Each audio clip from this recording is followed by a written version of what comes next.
The real reason behind Carlito's WWE exit, Ricochet's AEW controversy, pew pew, and my review of Monday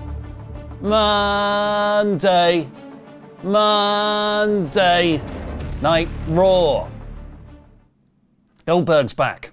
I'm Ollie Davis, and this is the WrestleTalk News. Support WrestleTalk! Despite being in the middle of a Judgment Day soap opera storyline with a slow burn romance angle betwixt him and Raquel Rodriguez, Carlito announced 2 weeks ago that WWE wouldn't be renewing his contract and he would be leaving the company. The contract officially expired over the weekend, and he celebrated his free agency by doing what former WWE wrestlers do best, making a shock appearance at an indie show and doing a shoot interview. After teasing he would show up somewhere on Instagram the day his deal was up, he then appeared for Appalachian Mountain Wrestling's Summer Bash show on Sunday. And he's also done an interview with Busted Open Radio, where he discussed his departure from WWE. I wasn't too surprised or too shocked. I signed for 2 years and it actually went better than I thought it would go. The only thing is, I'm a professional. They could have told me and I would have said, okay, at least let me finish up the story for the Judgment Day so they can keep on going. I don't know, why do something?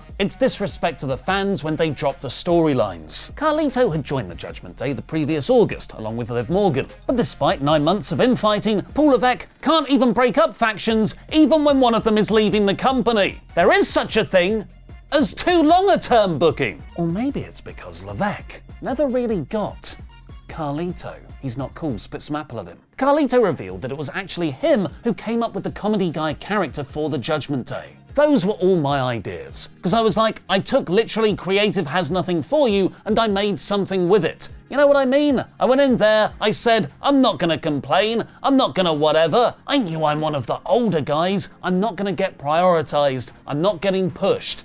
And Hunter's not a fan of Carlito. I think personally he likes me, but I think he was never a big fan of the character. So what I did was like, okay, let's see. I'm in the Judgment Day. How can I stay in this group? And I thought, boom, this is what it's missing. Carlito spoke about getting a lot of freedom from the writers, where they would outline what they've got for a Clubhouse backstage segment and ask him to Carlito-fy it. In one instance, this might have backfired, when he made an off-script joke about confusing Japanese with Chinese, when walking in on Io Sky and Kairi Sane talking with Adam Pearce. Before then, there had been reports of Carlito getting a singles push at the start of 2025, which never materialized. While a lot of blame has been leveled at TKO's top executives for many of the WWE departures this year, it's important to remember that Triple H is the one actually choosing the names to go. Perhaps him not being a fan of the Carlito character, along with his age, is what got him cut. Other ways to get your boss not to like you can also include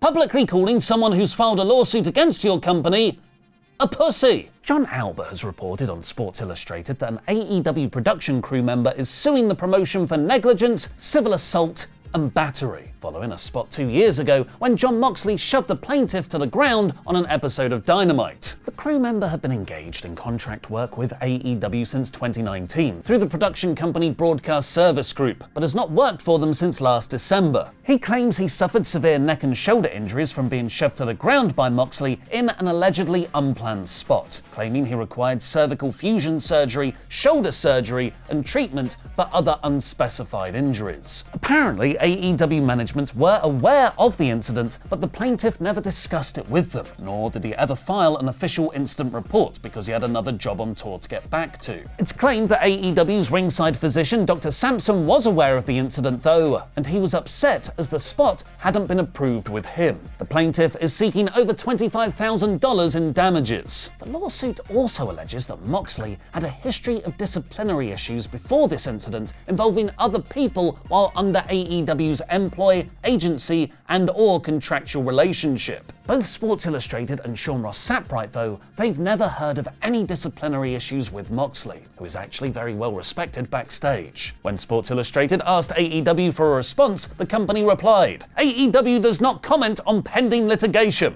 Well, someone might want to tell that to Ricochet, as he then retweeted a news article about the lawsuit with the caption, "We live in a world of pussies." Which isn't the best look if AEW's legal defense is to deny having a toxic workplace where its wrestlers don't respect affect the safety of its crew members. Ricochet has since deleted that tweet. In the grand scheme of things, $25,000 is a very low sum for AEW, so they might just settle this out of court to avoid bad publicity. But I'll take all the dumb Ricochet tweets in the world over what WWE did to the Nexus. Here's a clip from mine and Luke's new podcast review of SummerSlam 2010, which is the exact moment we definitively went from the rise of the Nexus to their horrid fall.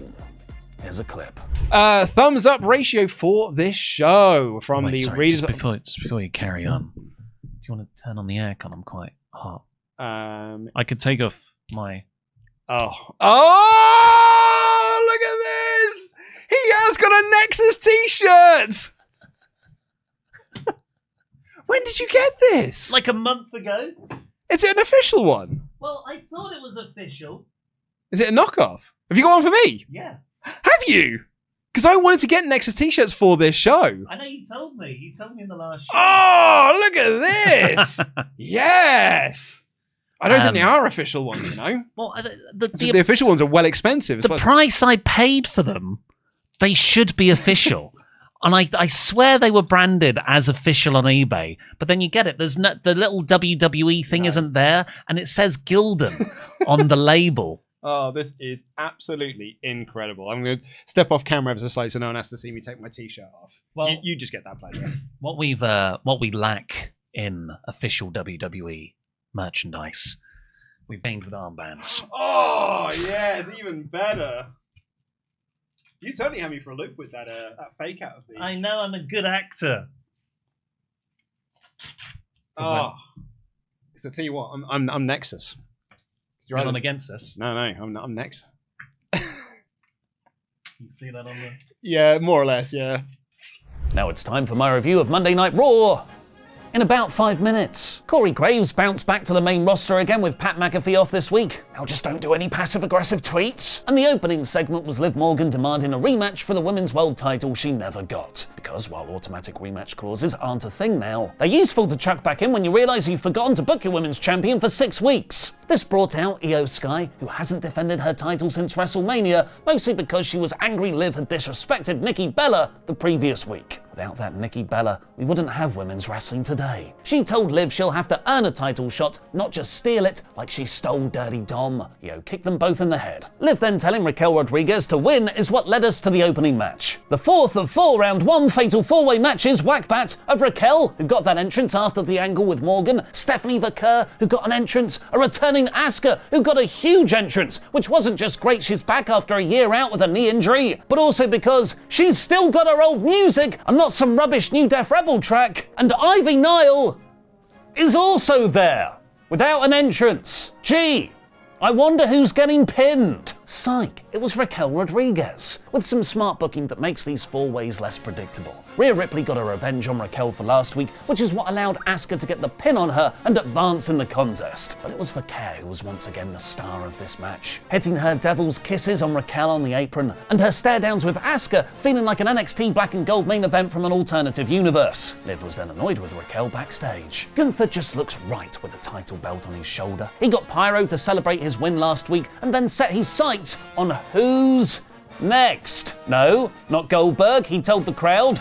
He's talking about Seth Rollins. But then Goldberg's music hit, which was slightly undermined by Gunther already acknowledging him. Goldberg's promo was as short and explosive as the best of his matches. Gunther is next, and he'll end what Gunther started on July 12th in Atlanta. He didn't really get the full Legends reception you'd expect, implying WWE's audience is now more into the current full-time roster than Attitude Era cameos. Nevertheless, let's have Goldberg win the belt. He didn't mention retirement. Let's have a final championship run. What could go wrong? Dominic Mysterio got JD McDonough to take out AJ Styles next because AJ has apparently been breathing down Dirty Dom's neck for the IC title for the last month, by which I assume Dom means AJ's been trying to qualify for Money in the Bank and feuding with Chad Gable for the last month, neither of which have had anything to do with the IC title. AJ beat JD despite Dom's interference. AJ vs Dom was later booked for Night of Champions. Bayley came out for an in-ring promo following her return last week, but not before passing Austin Theory and Grayson Waller arguing again backstage, they'll never break up. Worse, she promised to beat Becky and climb the ladder to take everything she's taken from her. This brought out Becky to one of the loudest heel reactions on the show, thanks to your local sports team Heat. They had a really fiery, personal back and forth promo battle. Bayley slapped her to end the segment, and Nick Aldis booked them in an IC title match for next Monday, because Lynch had stolen Bayley's title shot at WrestleMania. Lyra Valkyria seemed annoyed at this though, maybe setting up a triple threat between them all at Evolution. Unfortunately, WWE's women's division has a one-in, one-out policy this week. The same episode that saw Asuka finally return also had Liv Morgan dislocate her shoulder seconds into her match against Kairi Sane. WWE dealt with the incident very sensitively, cutting away from Liv as soon as they realized something was wrong and quickly calling off the match to protect the performers. It meant that the episode suddenly had to fill some time. Quick, send out literally every member of the roster for the main event finish. The fourth of 4 round 1 fatal 4-way King of the Ring qualifiers saw Rusev versus Sheamus versus Bronson Reed versus the mystery 4th competitor, Jey Uso, not Mr. Iguana. Why not? It's Mr. Iguana. He's got an iguana! Learning nothing from last week, Jey again did his full yeet entrance, hit super kicks and dives while never really selling his taped up midsection. It's like he sees the tape as the selling. This was a terrific main event though, mostly thanks to Sheamus bringing all the Hoss energy. He did the rising Godzilla shot behind Reed, he hopped aboard the Banger Bros bus with Rusev. I'd almost prefer the match to have been a 3-way Hoss fight. But Jey was needed for shenanigans as Bron Breakker pushed him off the top rope, which brought out Sami Zayn to attack him, which brought out Penta to assist, which brought out LA Knight to cost Reed with Jey hitting 2 splashes to win, which brought out Seth to take out Jey, which brought out Cody Rhodes to make the save. This was excellent sports entertainment. Sometimes wrestling doesn't have to be 7-star in-ring classics. Sometimes it just needs a bunch of entrances. It sets up a very interesting dynamic for the semi-finals of the King of the Ring tournament, of Sami versus Randy Orton and Cody versus Jey. All baby faces, all Cody's friends from the past year. This week's Raw is 77%. Make sure you're subscribed to watch mine and Luke's Raw review on the WrestleTalk podcast later today. And right now, click the video on screen to watch us go back in time to review that terrible summer of 2010 and the fall of the Nexus.